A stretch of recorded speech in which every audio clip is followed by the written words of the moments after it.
$140 shirt didn't just sell out. It broke systems, exposed blind spots, and quietly revealed who actually controls women's basketball right now. Because what happened next wasn't supposed to happen like this. Nike didn't expect chaos. The league didn't expect panic. And nobody expected a single athlete's logo to move more money, more attention, and more cultural power than entire organizations combined. At first, it looked like just another merch drop. A logo, a shirt, a midnight release. But within minutes, things started failing. Websites collapsed. Payments vanished. Fans were locked out. Resellers moved faster than the brand itself. And suddenly, Nike wasn't leading the moment anymore. It was chasing it. And that's the part nobody wants to admit. Because this wasn't just about Caitlin Clark being popular. It was about Nike realizing, in real time, that they misjudged the scale of what they were holding. And once that realization hit, it was already too late. But to understand how it spiraled this fast, you have to look at what happened before the explosion. When everything was quiet, a little too quiet. For months, the question kept getting louder. Where was Nike? Caitlin Clark had already changed the college game. Ratings were surging. Arenas were packed. Clips were breaking records online. And yet, from the biggest sports brand on the planet, there was almost nothing. No major rollout. No signature merch push. No clear signal that Nike understood what they had just signed. Fans noticed. And they didn't stay quiet. Social media started buzzing with frustration. People weren't just asking when the merch was coming.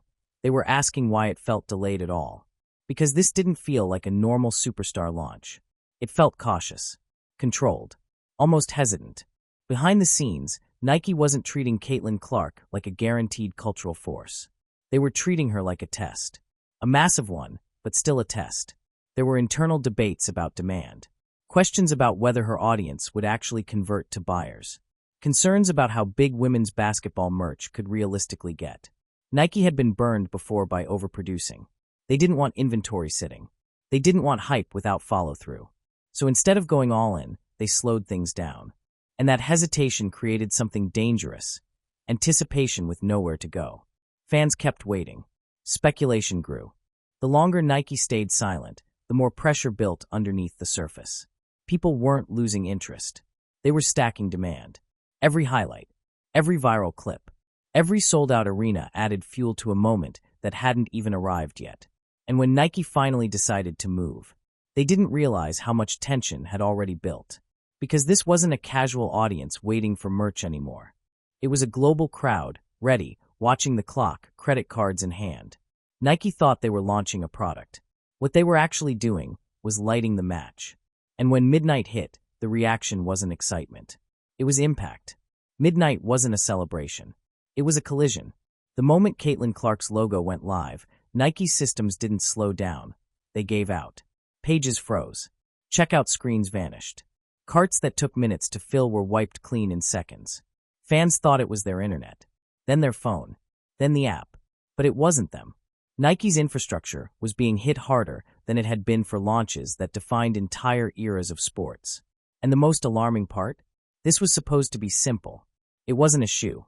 No sizing complexity. No custom options. Just a shirt.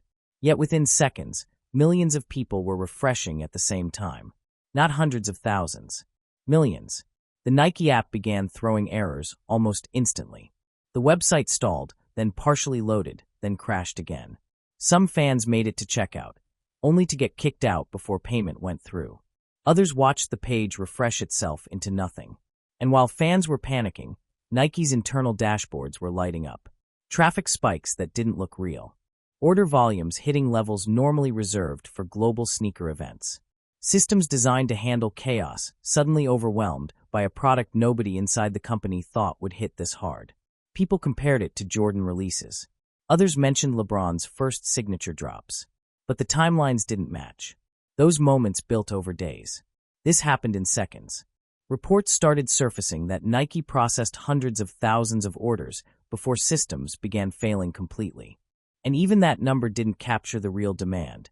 Only the fraction that slipped through before everything collapsed. What fans didn't see was the internal scramble.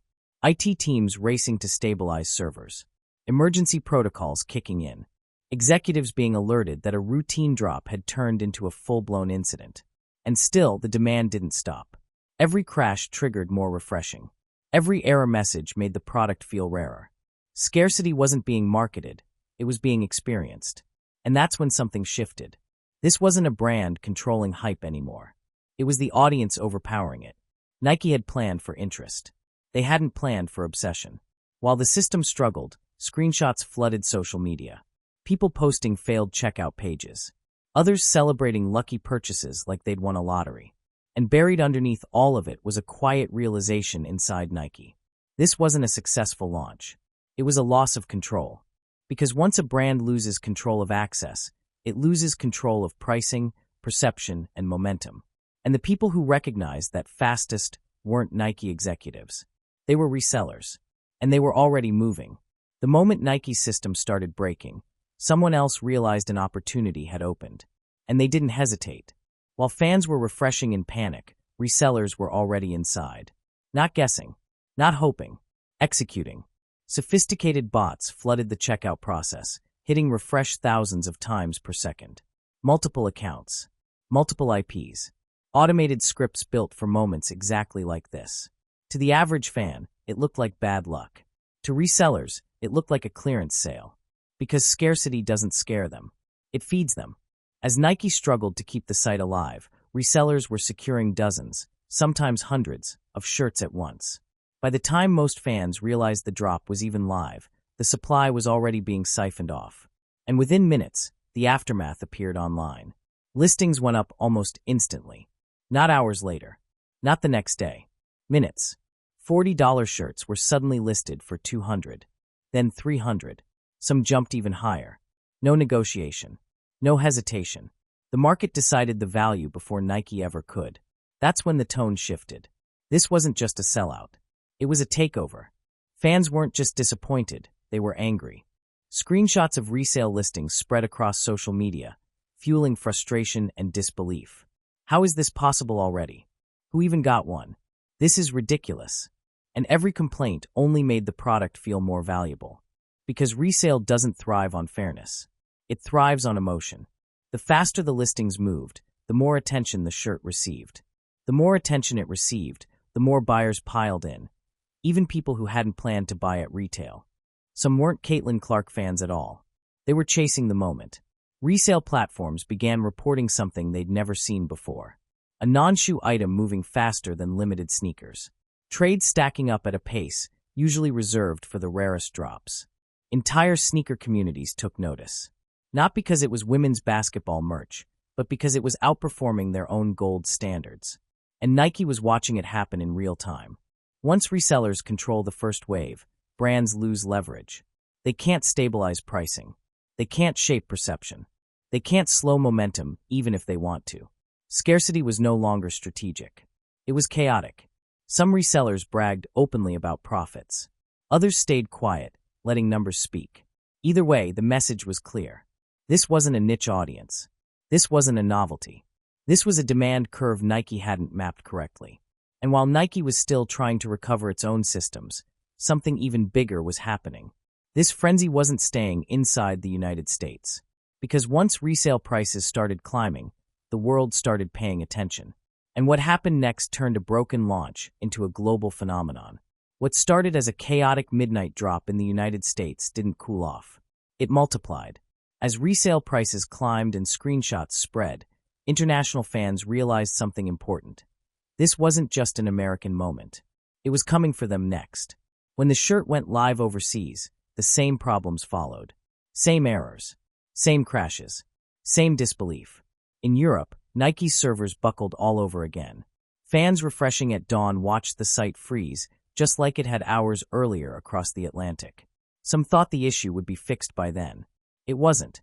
The demand didn't care about time zones. In Asia, the situation escalated even faster. Clark already had a massive following there, built through highlights, social media clips, and non-stop coverage of her shooting range and confidence.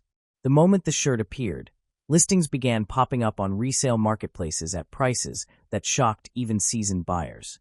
What cost $40 at retail was suddenly listed for the equivalent of $400, sometimes more. And people were still buying. In Japan, fans didn't wait for the website to cooperate. They showed up in person. Lines formed outside Nike stores before doors opened. Some fans camped overnight, hoping physical inventory would save them from another digital disaster. In other countries, lotteries were introduced almost immediately. One item per customer. Strict limits. Anything to slow the chaos. But nothing really did. Because this wasn't about convenience anymore. It was about being part of something. Fashion communities started paying attention. Not sports media, fashion. The logo wasn't loud. It wasn't flashy. But that was the point. It felt intentional. Clean. Recognizable without explanation. And that's when the crossover happened. People who didn't follow the WNBA wanted the shirt. People who didn't know Caitlin Clark's stats still wanted the logo. The merch wasn't being worn to games. It was being styled. Social media accelerated everything. Videos of failed checkout attempts went viral. Fans recorded themselves refreshing, panicking, celebrating, or flat out giving up. One clip of a fan breaking down after missing out spread everywhere. Not because it was dramatic, but because it felt real. Influencers jumped in next. Some offered thousands just to get a shirt early. Others promised posts, reels, full campaigns in exchange for one item. Celebrities started quietly asking their teams to find them one. Stylists scrambled. And suddenly, the shirt wasn't just rare, it was validated. Nike wasn't just selling product anymore. They were watching a symbol take on a life of its own. A logo that crossed sports, fashion, and pop culture without permission. And while fans around the world were chasing inventory, Nike's internal teams were realizing something uncomfortable. This wasn't slowing down. It was accelerating, which meant the real damage, and the real pressure, was only just beginning. Because when a global brand realizes it doesn't have enough supply, the consequences move fast. And inside Nike, the word launch disappeared. They were officially in emergency mode. By the time the chaos went global, Nike understood one thing clearly. This wasn't a marketing win anymore. It was a logistics crisis. What should have been a controlled rollout had turned into a demand surge the company couldn't absorb without breaking something else. Inside Nike, normal schedules stopped matching. Factories that weren't supposed to ramp up yet were told to move immediately. Plants in Southeast Asia shifted priorities overnight. Workers were asked to take emergency shifts to push out more inventory as fast as possible. This wasn't seasonal production. This was damage control. Nike had already produced millions of units for the initial run, more than they usually commit for even their safest launches. It still wasn't enough. Executives were pulled into late-night calls. Supply chain managers were given impossible timelines. Every department was asked the same question. How fast can we make more? Shipping contracts were adjusted on the fly. Premium rates were approved without hesitation. Entire trucks were filled with one item, Caitlin Clark shirts, and sent out ahead of everything else. Other products waited. This one couldn't. Customer service lines were overwhelmed. Wait times stretched into hours. Social teams were flooded with complaints, screenshots, and demands for answers. And while public-facing teams tried to stay calm, internal conversations were getting tense. Because the cost of this kind of emergency response adds up fast. Overtime pay, expedited shipping, manufacturing adjustments, all happening at once. Yet the most surprising part wasn't the expense. It was the reaction from the market. As news of the chaos spread, investors didn't panic. They leaned in. Nike stock moved upward as analysts connected the dots. This wasn't a failure. It was proof of unrealized demand. Reports began circulating that one product line was influencing quarterly projections. Executives mentioned the collection directly in internal briefings. For a company valued in the hundreds of billions, that doesn't happen lightly. But even as the numbers looked good on paper, something felt off inside the company. Because Nike wasn't controlling the narrative anymore. The audience was. And every delay, every apology, every explanation only added to the myth surrounding the product. Scarcity was no longer a strategy. It was a consequence. And consequences don't stop at one company. Because while Nike was scrambling to keep up, other brands were watching closely. Very closely. And what they saw made them uncomfortable. Because this wasn't just Nike winning. It was everyone else losing ground at the same time. While Nike was racing to catch up, rival brands were doing something else. They were running emergency meetings of their own. Because this wasn't just a competitor having a good launch. It was a warning.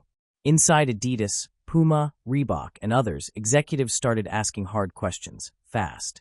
How did one athlete generate this level of response?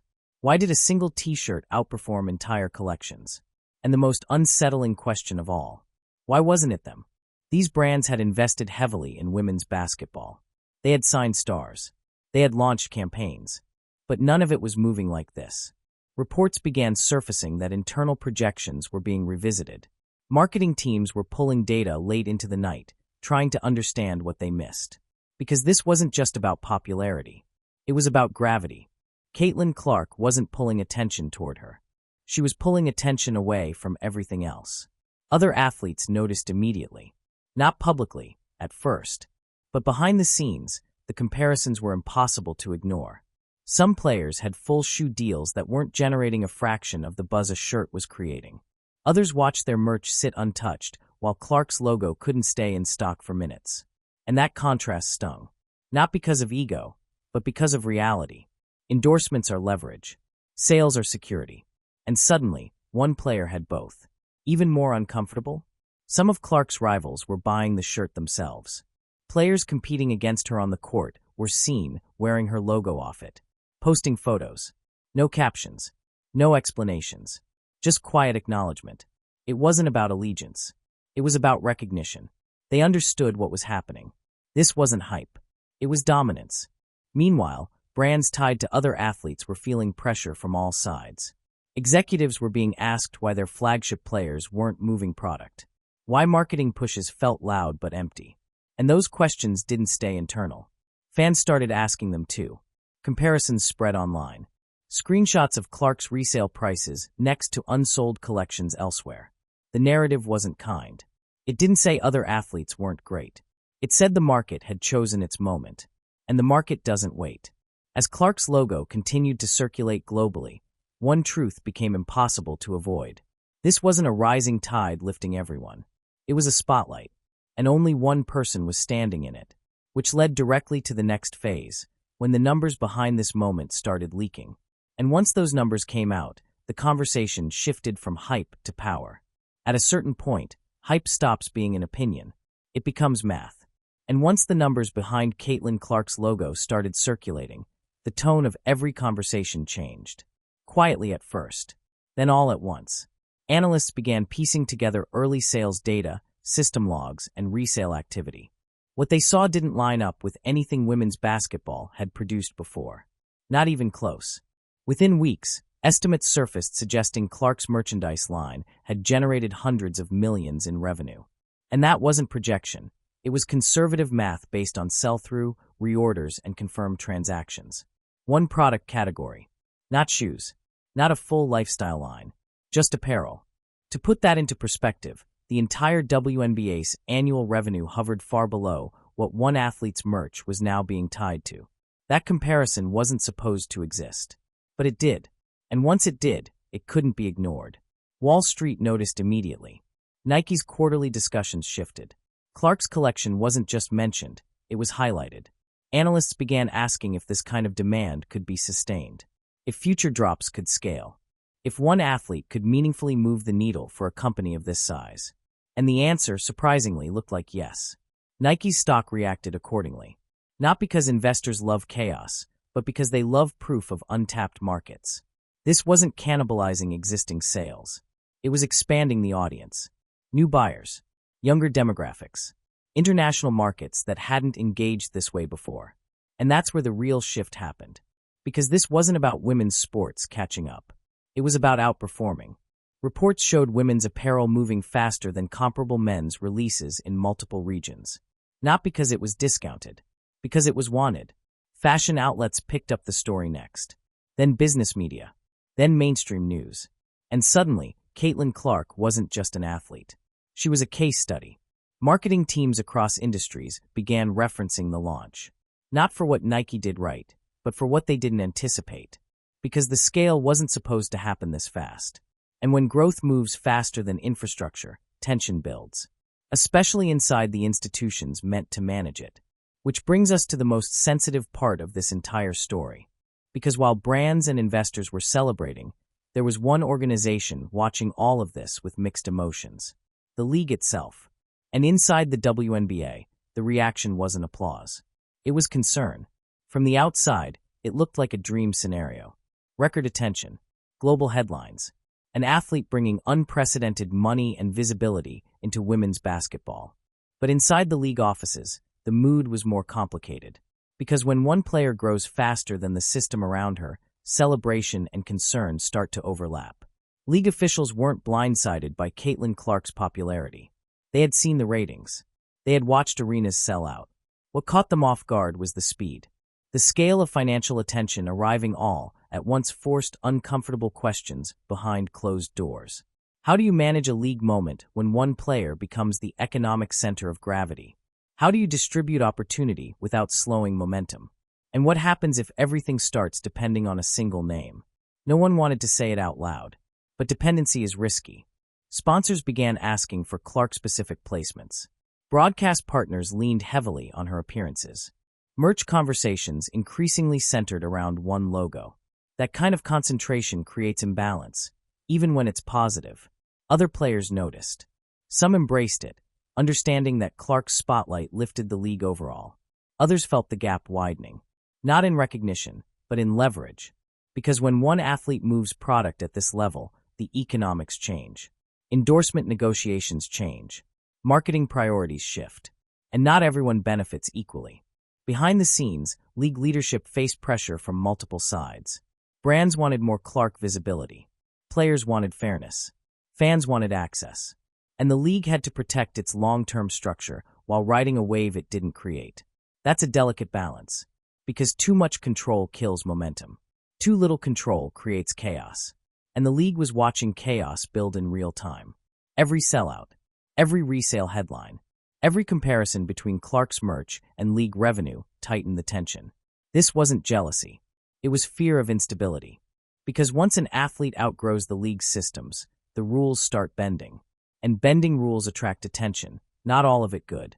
Which leads to the side of this moment nobody wanted to talk about. Because when demand explodes this fast, it doesn't just attract fans. It attracts opportunists. And the next wave wasn't about celebration. It was about exploitation. The moment the demand crossed a certain threshold, something else followed. Not excitement. Imitation. Within days, counterfeit versions of Caitlin Clark's logo began surfacing. At first, they were subtle. Low-quality prints. Off-color stitching. Easy to spot. But they didn't stay that way.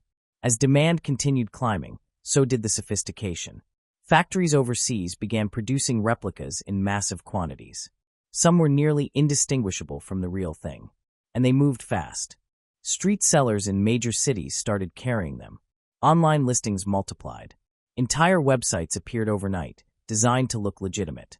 To an average buyer, it was impossible to tell the difference. For every real shirt sold, several fake ones were already circulating. And Nike had a problem. This wasn't just lost revenue. It was brand dilution. Counterfeits don't care about quality, pricing, or reputation. They only care about speed.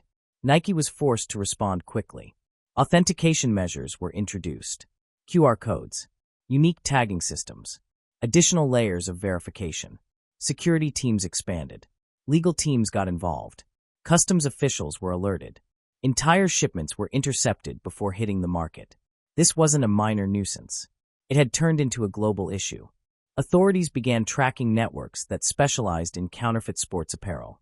Some operations were connected to broader illicit supply chains, all because of one logo. And while Nike was fighting fakes, fans were stuck in the middle. People questioned whether their purchases were real. Resale trusts started cracking. Platforms scrambled to verify listings. The very scarcity that created hype was now fueling confusion. And it raised a question that couldn't be ignored anymore. Was this moment growing faster than anyone could control?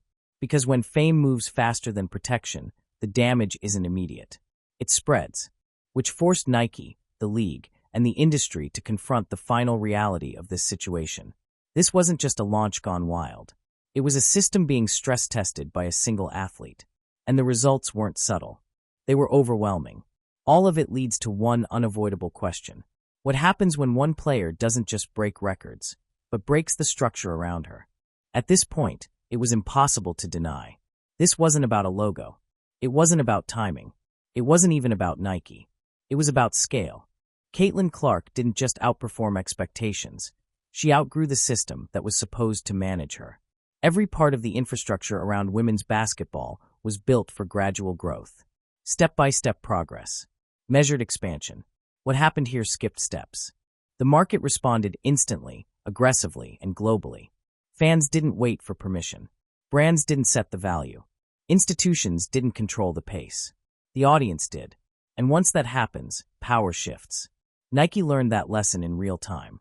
So did rival brands. So did the league.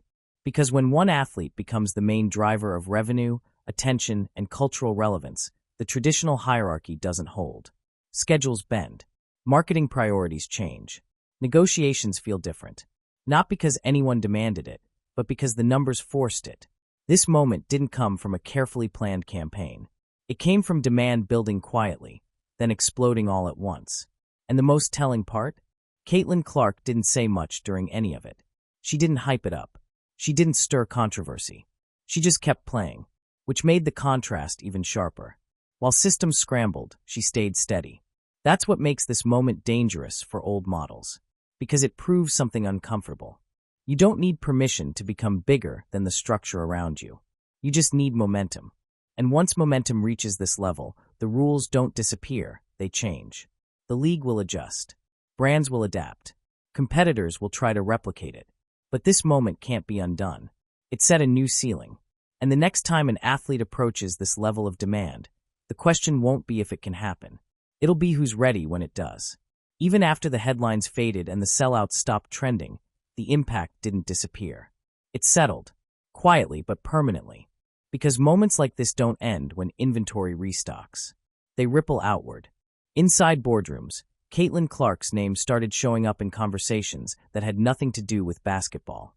Executives in fashion, media, tech. People weren't asking how many shirts sold anymore. They were asking what happens next. What does a league do when its biggest draw doesn't need the league to create demand? What does a brand do when an athlete's audience moves faster than corporate planning cycles? Those questions don't have quick answers. And that's what makes this moment dangerous. Because once brands realize athletes can generate independent gravity, contracts change. Revenue splits change. Control changes. Future stars won't just ask for exposure. They'll ask for ownership, for leverage, for influence beyond the court. And the Caitlin Clark moment becomes the reference point. Not because she demanded it, but because she proved it was possible. You can already see the early signs. Young players watching closely. Agents recalibrating expectations. Brands rethinking how early they move and how hard they commit. The system is adjusting in real time. And the most ironic part? This shift didn't come from controversy. It didn't come from conflict. It didn't come from rebellion. It came from demand. Pure, undeniable demand. That's why this story matters more than a shirt, more than a logo, more than a launch gone wild. It marks the moment women's basketball stopped asking for space and started taking it. And once that line is crossed, there's no going back. The next breakout star won't be treated like a risk. They'll be treated like a threat. And everyone, brands, leagues, and fans, will trace that shift back to this moment. Back to when one player didn't just sell out a drop. She changed the math. There are moments in sports that don't feel historic right away. They don't come with trophies. They don't end with confetti. They reveal themselves later, when things stop working the way they used to. Caitlin Clark's Nike moment was one of those. Because after this, there's no pretending the old rules still apply. Athletes aren't just endorsers anymore. They're platforms. They don't just promote brands, they create demand independently. And once that reality is proven, every negotiation shifts. Future stars won't be measured only by points or awards. They'll be measured by conversion, by reach, by how fast they move culture. Leagues will still matter. Brands will still matter. But they won't hold the same leverage they once did. That's the line that got crossed here. Not loudly, not intentionally, but permanently. Caitlin Clark didn't step over it. The market pulled her across. And now, everyone else has to follow. This is why what happened can't be replicated on command. You can't manufacture belief. You can't force timing. You can't script demand. You can only respond to it. And the people who respond fastest will shape what women's basketball looks like next. The ones who hesitate will be left reacting, again. Years from now, when athlete-driven brands dominate and leagues fight to stay central, This moment will be cited quietly. Not as hype, but as proof. Proof that the shift already happened.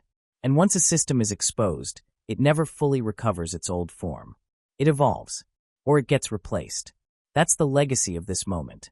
Not the shirts, not the numbers, not the chaos, but the realization that the balance of power already moved, and most people didn't notice until it was too late. This wasn't a merch drop. It was a stress test. A single shirt exposed how fast power can shift when fans, culture, and money align behind one player. And we're only at the beginning of what that means for women's basketball, sports branding, and the leagues trying to keep up. Because moments like this don't fade, they redefine expectations. If you want to stay ahead of the stories that change sports before the headlines catch up, hit subscribe. We don't just cover what happened, we break down what it means and what's coming next. And trust me, this won't be the last time the system gets tested.